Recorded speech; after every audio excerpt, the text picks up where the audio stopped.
नमस्कार दोस्तों, आज ये पामिस्ट्री की हमारी क्लास नंबर 7 है। तो आज हमारा जो नेक्स्ट टॉपिक है वो है चंदर पर्वत।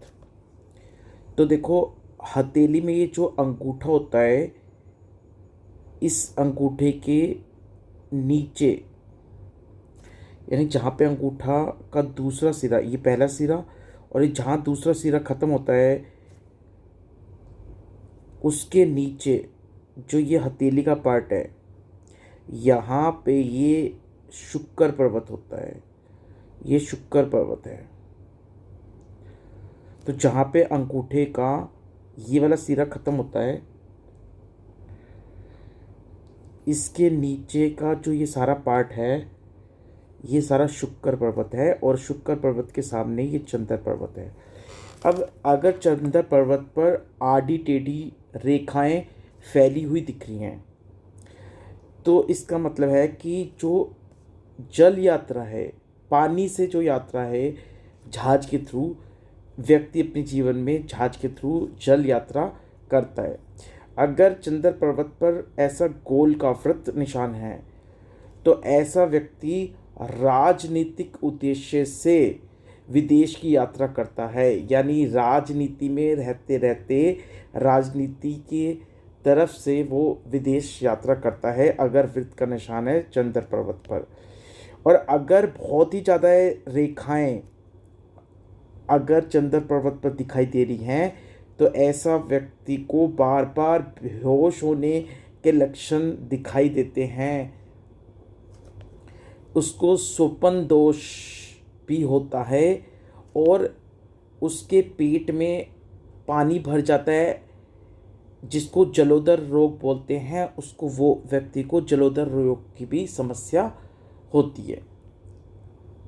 तो ये चंदर पर्वत का इम्पोर्टेंट कॉन्सेप्ट हमने डिस्कस किया।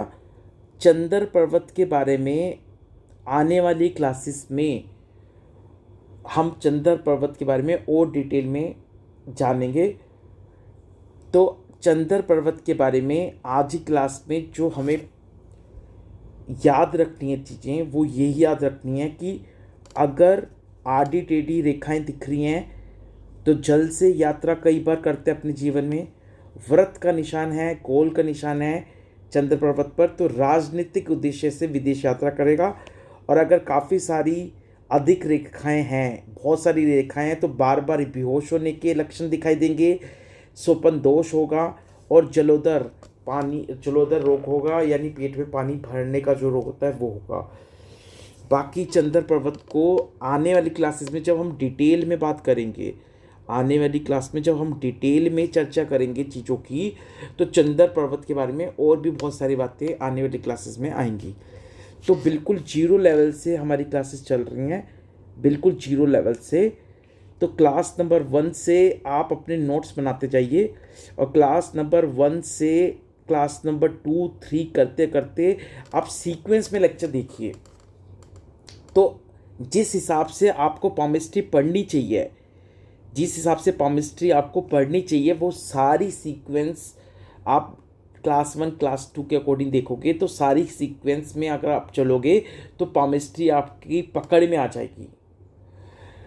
कुछ चीज़ें और हैं जो टेक्निकल चीज़ें हैं, लेकिन जब तक हमें दूसरी चीज़ें नहीं पता, तो फिर हम चंदर पर्वत के बारे में वो चीज़ें नहीं जान सकते। तो चंदर पर्वत के बारे में अभी हम और भी डिटेल में पढ़ेंगे आने वाली क्लासेस में। तो फिलहाल के लिए आज की क्लास के हिसाब से चंदर पर्वत के बारे में जितना पता होना चाहिए हमें, वो हम अपनी नोटबुक में नोट करके रख लेंगे। तो ये थी पामिस्ट्री की क्लास नंबर 7 चंदर पर्वत।